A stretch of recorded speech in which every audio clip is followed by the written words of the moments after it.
Well, we have a lot to cover this evening, so let's get started. I don't know how fast I can pronounce some of these Greek words, so we'll just go as fast as we can. We'd like to mention that this comes as a result of a question that was asked for questions and answers, and we had a special edition last week and again tonight. Next Sunday evening will be our regular edition of questions and answers because we have one more left. All of that was on one little piece of paper, so, it's not the size of the paper that matters, it's the questions you ask, I guess. Anyway, the question was, a New Testament footnote says, the most reliable early manuscripts and other ancient witnesses do not have Mark 16, 9 through 20. So that prompts the question, and when you read this, you certainly don't expect that it does. I mean, the implication of this statement is that Mark 16, 9 through 20 does not belong in the New Testament. So it's appropriate to ask the question if it belongs or not. Many people have asked this question over the years, particularly since the Revised Standard Version put the entire passage in a footnote in 1946, thus expressing contempt for the passage. The backlash was so great, they took it out of a footnote in future editions and put it back in the text with a comment concerning it. The American Standard of 1901 has not been very kind to this text. They said the two oldest Greek manuscripts and some authorities omit verse 9 to the end. Again, there are no qualifications on that, and so it rather implies that it does not belong. Many people like the American Standard because it is the most literal translation we have, but they depended greatly on Sinaiticus and Vaticanus, which we're going to talk about in a few moments, and those are not necessarily the most reliable as we intend to show. Then, of course, the popular NIV absolutely erroneously implied that the text does not belong there, as you see. Arguments have been made both for and against Mark 16, 9 through 20, and those have been based on both internal and external concerns. So there are three evidences we want to look at this evening in regard to the passage. The first one is external evidence. And there are what they look like. I'm sure you can't see that very well. But there are two early manuscripts that date from about 350 to 400 AD. And they're called Sinaiticus because it was found at Sinai, and Vaticanus because it ended up in the Vatican Library. And the King James translators were not granted access to that manuscript. But that's how they got their names, and they both omit Mark 16, 9 through 20. Although the majority of manuscripts, both earlier and later, have them. As you can see from the chart on the left, most of the manuscripts we have are later than the first few centuries. We have many that come at a later date. And also, we want to notice something about manuscripts that we want to mention now. We should not be upset that there are discrepancies among manuscripts. Ideally, it would be great if there were not. It would be great if every manuscript we found was identical to every other manuscript, but that is not the case. However, that is not a bad thing. The fact is, we do know, because we have so many manuscripts, that there were differences, and we know that those differences do exist, and we also know that they do not make any difference with any major Bible teaching. There is nothing in Mark 16, 9 through 20, that if that passage did not belong, that is not taught elsewhere in the Bible. And likewise with other variations, most of these are very small. There are only two major texts, this one and the woman taken in adultery, of any length. The rest are very small, oftentimes just one word. And if you check both of them, it doesn't make any difference concerning the meaning of the New Testament. So we do want to point out that the amount of manuscripts for the Bible just excels and soars past anything else. We have a few of Homer's Iliad and the Odyssey and some of the other ancients, but a lot of times these are fewer than 10. However, we have thousands of manuscripts and manuscript fragments. And so the New Testament is more attested than any other thing from the ancient world than you can imagine. So again, not one major doctrine would be altered by the variations that we find in the various texts. Now, we not only have ancient manuscripts of the Greek text, we also have many, many versions that went out to other countries because they wanted to translate, even though Greek was a common language in the world, they wanted to put these in people's own languages. So there was an attempt to do so, and we find many passages and many translations and versions that went out in the few centuries following the first century. One of those is the Peshitta-Syriac, which dates to the 2nd century. Now this is a version, but it dates to the 2nd century. It contains Mark 16, 9 through 20, a full 200 years before Sinaiticus and Vaticanus decided to omit it. Even if there were another version that old that omitted Mark 16, 9 through 20, it would not change the fact that the problem can be resolved by Sinaiticus and Vaticanus. They're still 200 years later. And I'm not sure there is another one that omits it, but even if there were, it would just show that the problem stemmed very early on. But we cannot let the matter be resolved by two manuscripts that are 200 years later than texts and versions which include the passage. The evidence for Mark 16, 9 through 20 is this. It is included, and as we just said, in the Peshitta-Syriac in the 2nd century.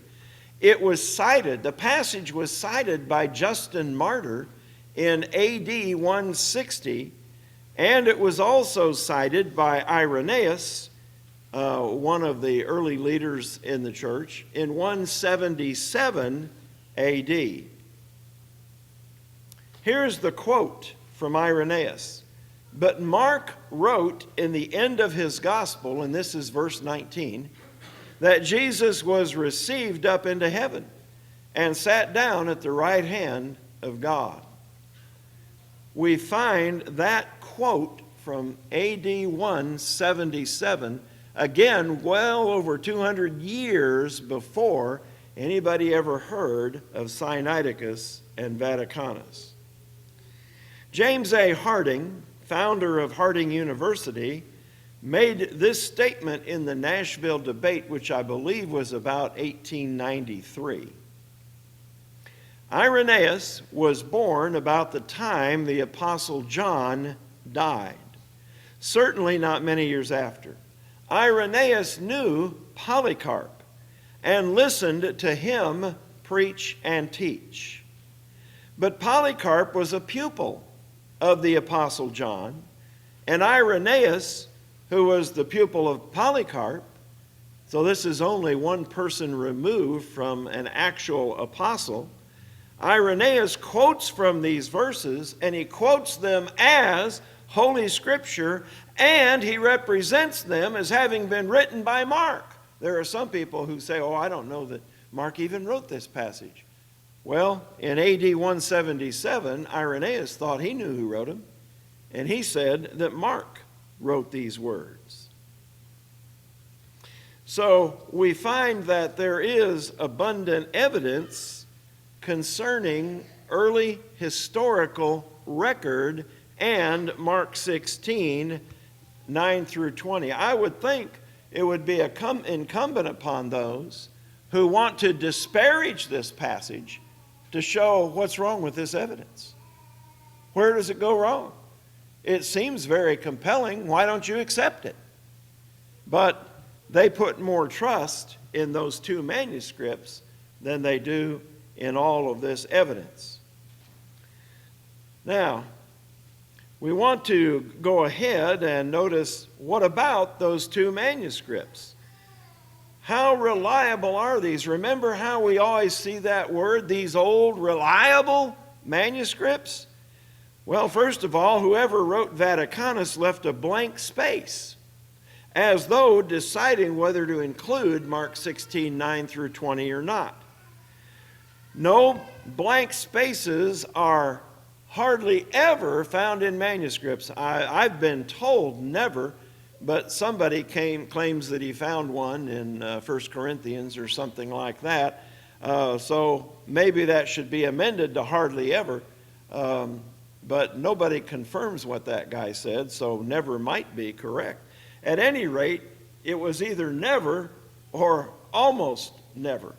So it is significant that a space was left to write those words in, but they were never written in. That was intentional. That was not an accident. That was not a policy of copying manuscripts. That was intentional. So this is our introduction to the two most reliable manuscripts. Now let's go on. Although Vaticanus includes it, Sinaiticus omits the last verse of John. John 21:25. The last verse of the Gospel of John is missing in Sinaiticus. How many of your Bibles call that one to attention? How many of them comment, one of the oldest, most reliable ancient manuscripts omits this verse? I don't think I know of a single translation that calls attention to that. I wonder why. Then we want to notice some other things that are very significant. Sinaiticus includes Luke 22, 43 and 44, and 23, 34, but Vaticanus omits those three verses. Well, is that significant? Possibly. Let's look them up and see what they say. Luke chapter 2, verses 43 and 44. Then an angel appeared to him from heaven, strengthening him, and being in agony, he prayed more earnestly, and his sweat became like great drops of blood falling to the ground. You know, this is the only time this is mentioned in the New Testament. And yet, Vaticanus leaves those two verses out. Why is that? Well, we don't know. Sinaiticus includes them, but Vaticanus omits them. And that particular fact is mentioned nowhere else in the New Testament. Then let's look at Luke chapter 23 and verse 34. Then Jesus said, Father, forgive them, for they know not what they do. And they divided his garments and cast lots. This is the only time this is mentioned in the New Testament. So when people start saying, Mark 16, 9 through 20 doesn't belong, you can always say to you know the passage where Jesus talks about Jesus praying so fervently that his sweat was like great drops of blood? You know, one of those same manuscripts that you're relying on to get rid of Mark 16, 9 through 20 doesn't include that. Have you ever heard the saying of Jesus, Father, forgive them, for they know not what they do? Have you ever heard that one of those great reliable manuscripts doesn't have that verse. Then concerning that, we could give hundreds and hundreds of examples. But let's notice this. The differences between Sinaiticus and Vaticanus are so numerous that the scholarly John Bergen wrote that it is easier to find two consecutive verses in which these two manuscripts differ one from the other. It's easier to find two of those that differ, two consecutive verses, than two consecutive verses in which they entirely agree. So Vaticanus and Sinaiticus are not united at all.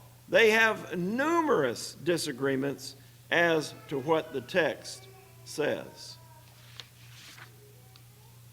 Now, in fact, Vaticanus is not even complete. It lacks 1st and 2nd Timothy, it lacks Titus, it lacks Philemon, it only has part of Hebrews, and it lacks Revelation. Now, I don't know why it's incomplete, whether portions of it were lost or what, but it's not even a complete manuscript, although it usually is billed as such.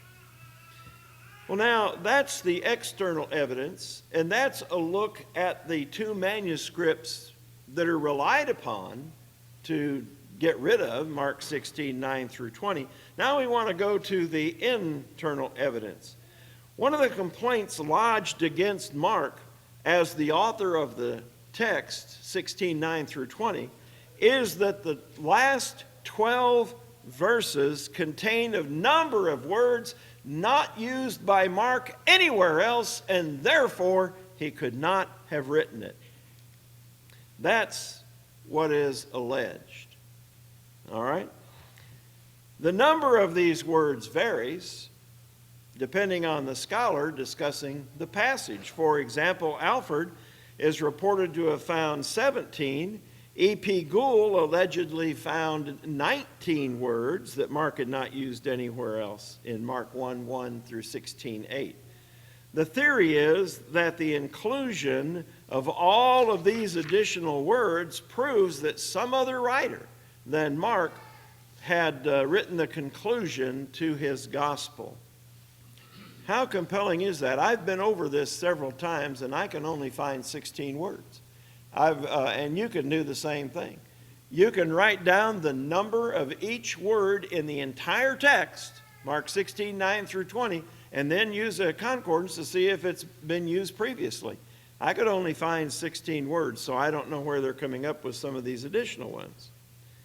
But what about this evidence of the 16 words? How compelling is that? Presumably, looking at these is not going to be as boring as it sounds. But the only way I know how to deal with this is to look at the 16 words and comment on them and their frequency and where else they have been used. So, very quickly, we want to run, sort of quickly, we want to run through these words. The first word is analambano. And I put the Strong's number in after each word, so if you're taking notes or watching at home or you want to go back through it, you'll have all this information available. This word was translated, was received up in Mark 16:19, and it refers to Jesus' ascension, which all by itself would have been a reason not to have used it previously in the gospel. Was anybody else received up into heaven prior to now? No. So it's the first time it's occurred, and that would explain why we hadn't seen it before used by Mark. But there's more. It is a compound word from ana, the preposition, and lambano, the verb. And Mark did use both of these. He used the first one once previously, and he used lambano some 20 times. So it is not as though this is some foreign word that Mark just picked out of the air. It's one that he used frequently in the text. Well, let's go to the second word then. And by the way, if somebody uses a noun or a verb in conjunction with a preposition or an adverb, that doesn't mean it's an entirely different word. It's related. So this is not a valid criticism and cannot be used against the authenticity of Mark 16, 9 through 20. The second word is aposteo, and this is used twice, both times in the passage under dispute, where it is translated believed not and believeth not.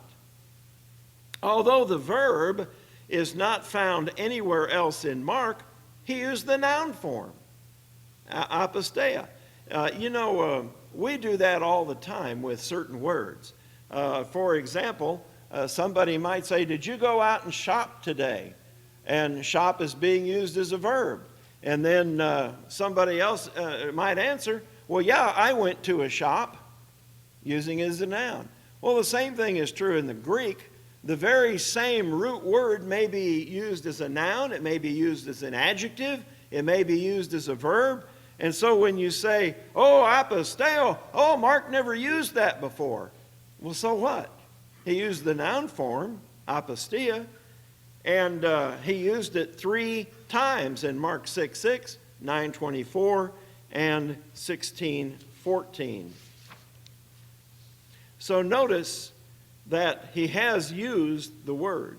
He used it in the noun form, and including just 2 verses away from the verb. Imagine using a noun form of a word and using the verb, and only 2 verses apart, and somebody saying, "Oh, well, in this text, though, he doesn't know that word. It's unfamiliar." These criticisms are very flawed concerning Mark 16. Mark also uses another form of the word, apostos. And so, he's familiar, obviously, with the verb. The information is insufficient to call Mark 16, 9 through 20 into question. Luke also used aposteo. He used it twice in his concluding chapter, and nowhere else. Horrors! Did somebody write Luke's gospel at the end of it also? That's how ridiculous some of these arguments could be. Now let's go to word number 4, and that is babio. It is not used by Mark in any of its forms anywhere else in his writing.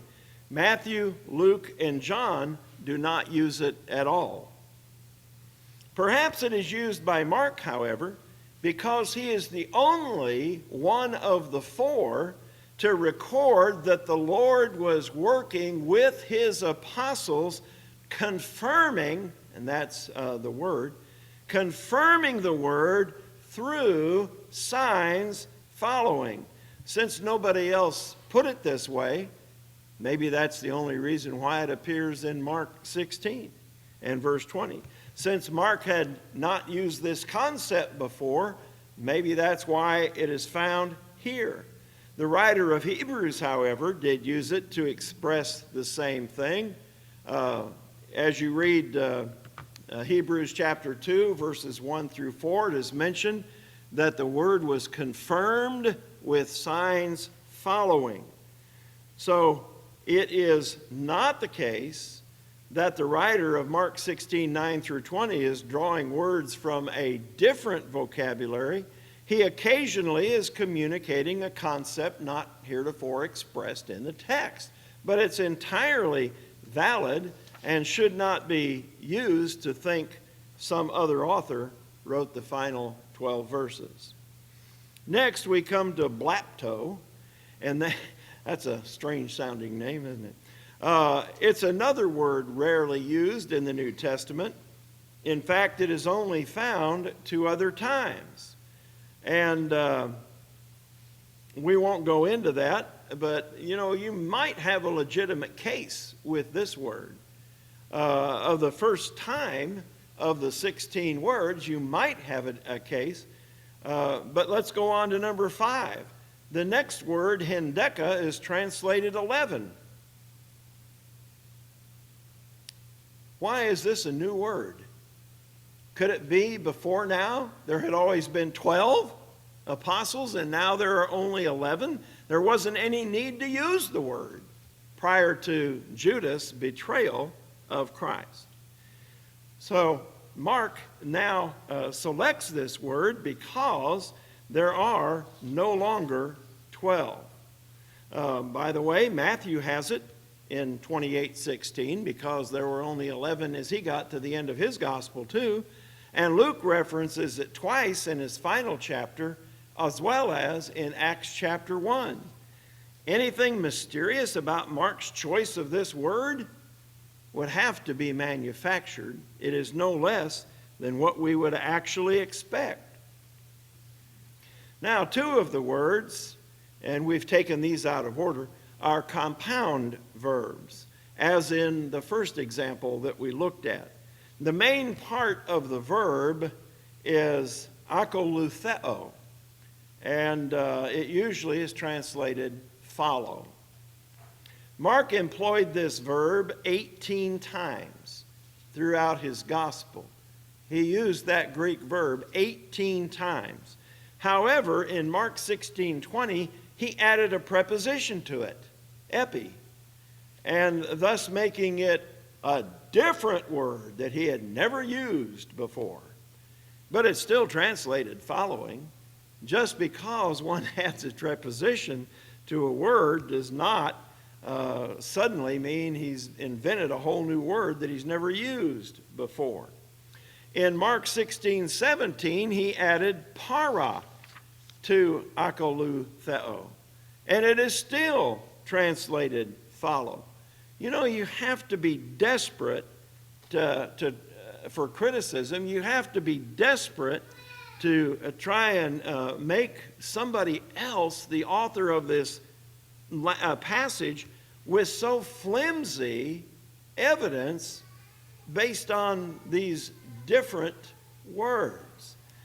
Another one, number 8, a rather common word appearing frequently in Matthew and Luke, heteros.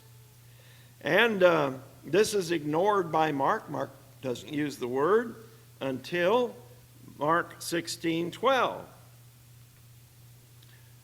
John only uses the word once. Is there something sinister in that fact? He also uses it after Jesus' resurrection.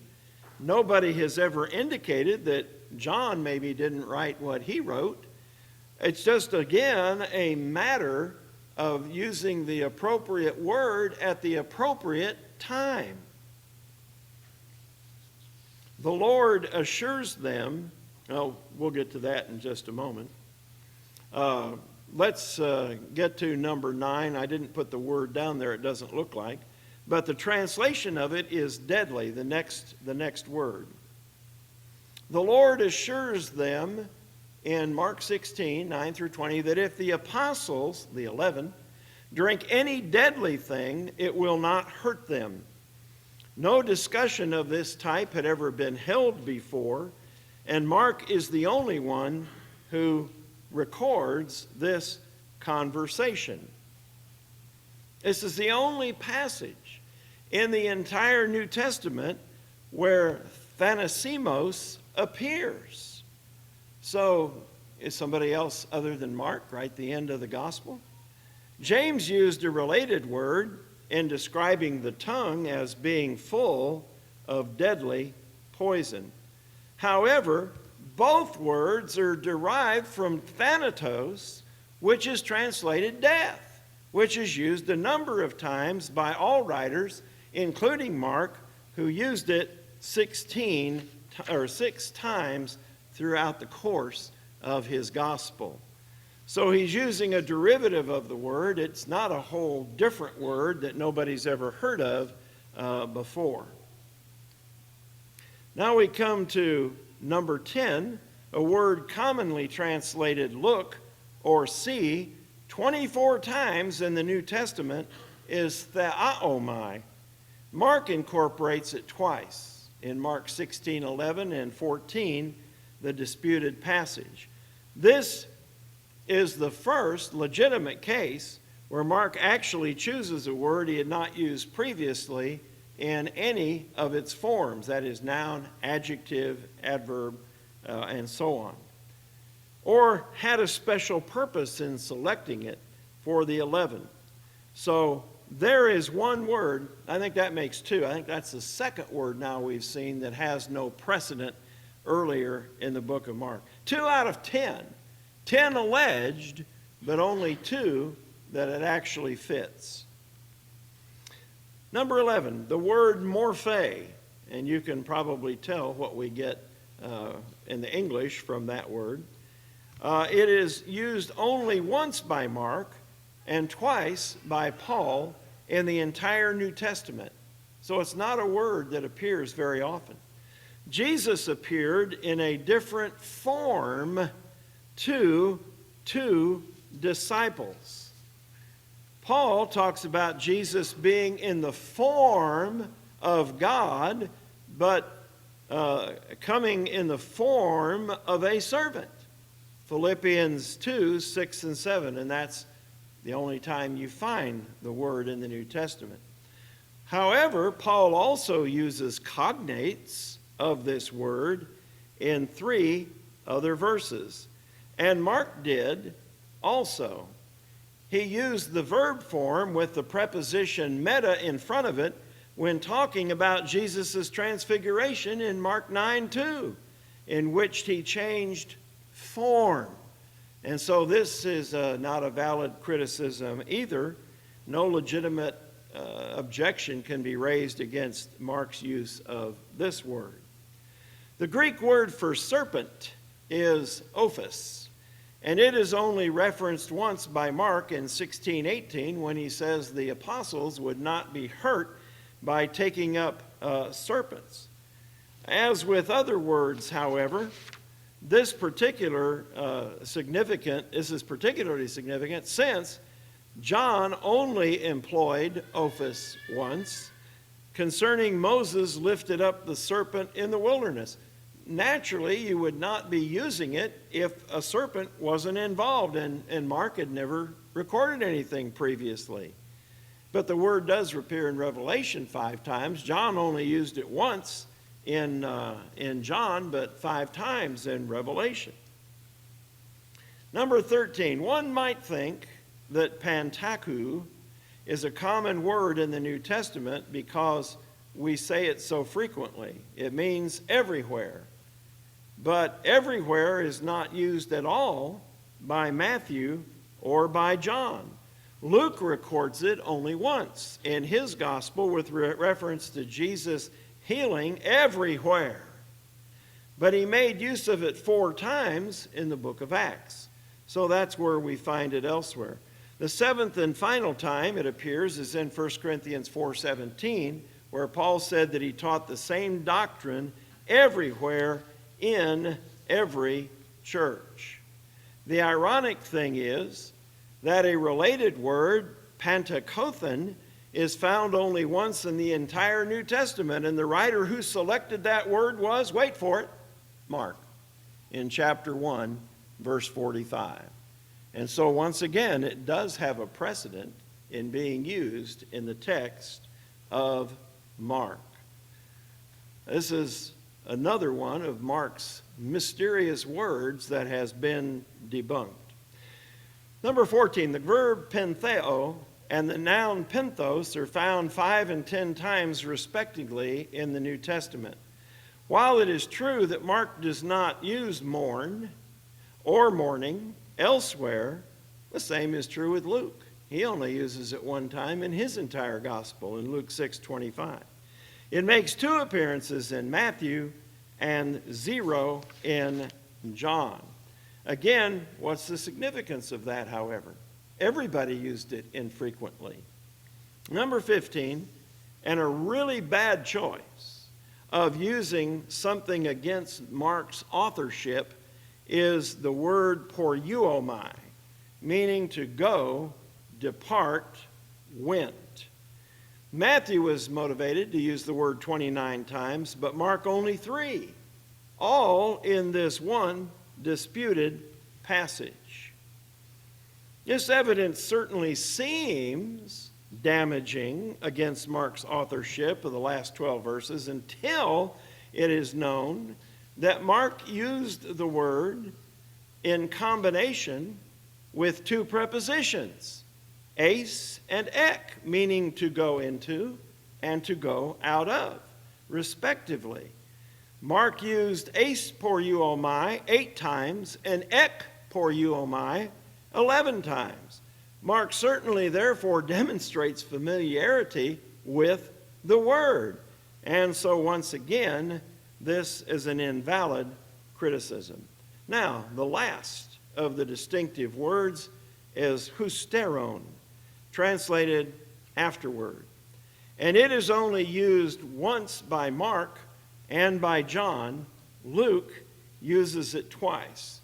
However, as is the case with so many of the other words, Mark does use the verb form elsewhere, hustereo, in chapter 10, verse 21, and one noun cognate, hysteresis. That sounds hysterical, doesn't it? Sounds like it's related anyway. So these, again, do not lend any kind of validity. Out of all the words that we have looked at, we found 2 where there was no precedent for it. 2 out of the 16. That's not a very compelling case that some foreigner wrote the end of Mark's gospel. More than 100 years ago, John Broadus was president of the Southern Baptist Theological Seminary, which is important because it is usually Baptists that challenge Mark 16, 9 through 20. But he did some research and checked the 12 verses just prior to Mark 16, 9 through 20. In other words, Mark 15, 44 through 16, 8. And he analyzed those 12 verses. And guess what he found?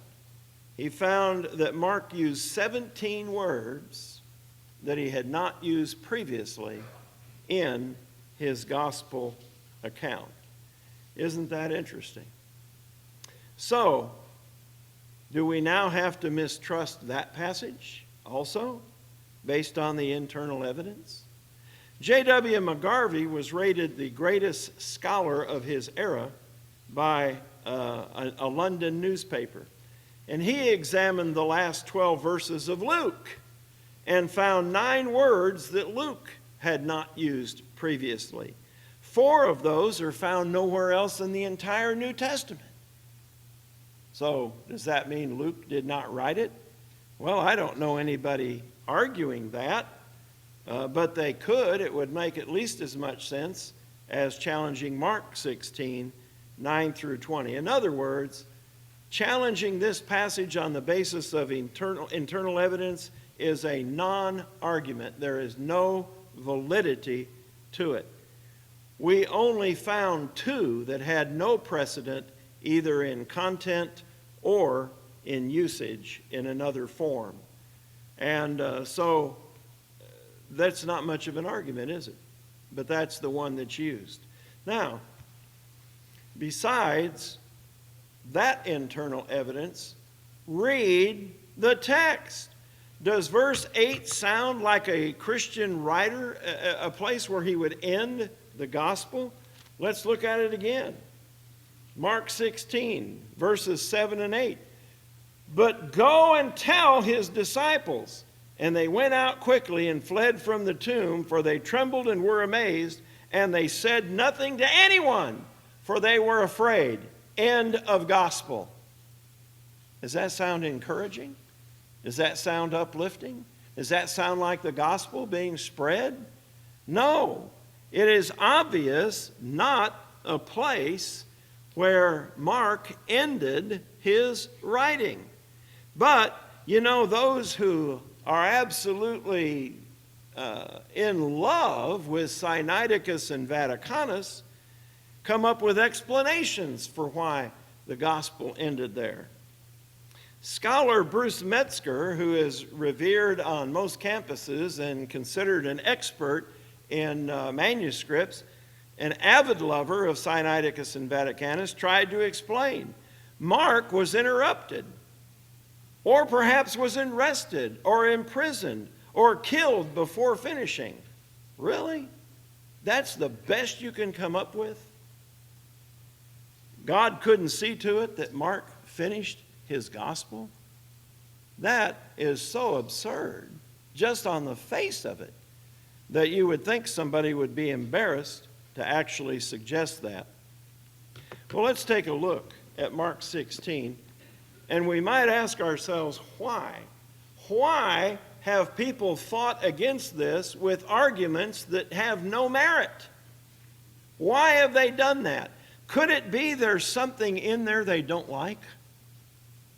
Could it be there's something in there they would rather do without? How about Mark 16, 15 and 16? Go into all the world and preach the gospel to every creature. He who believes and is baptized will be saved, but he who does not believe it will be condemned. Do you suppose that might have something to do with people's animosity towards this?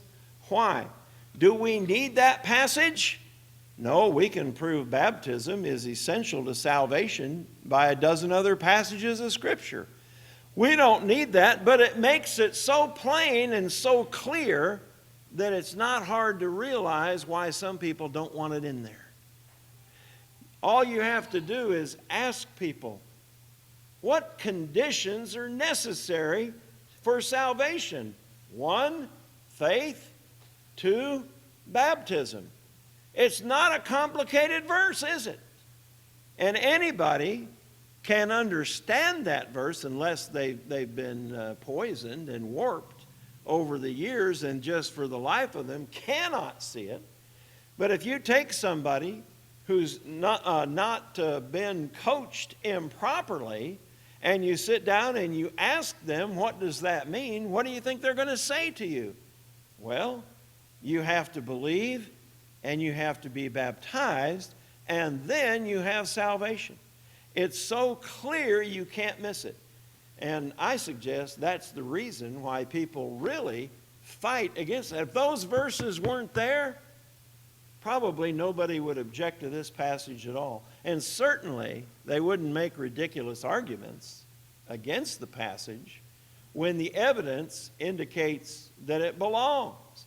The external evidence suggests it. The 2 manuscripts that don't have it are highly suspect, leaving out verses all over the place and not even agreeing with each other.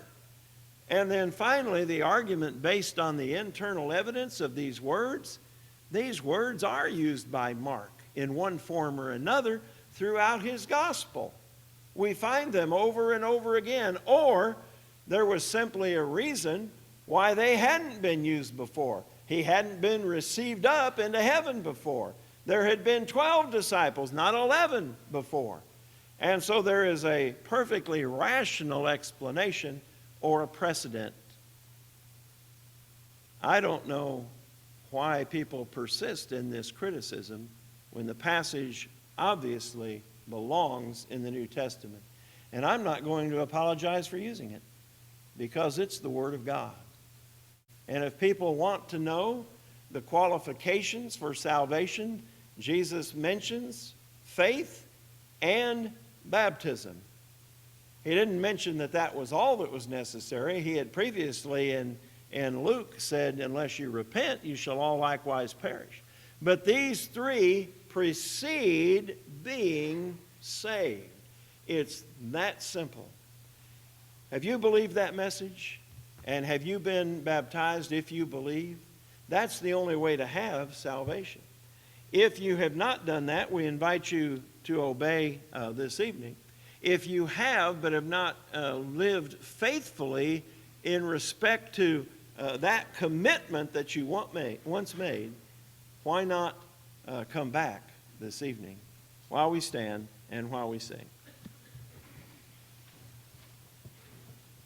I keep Jesus waiting, waiting.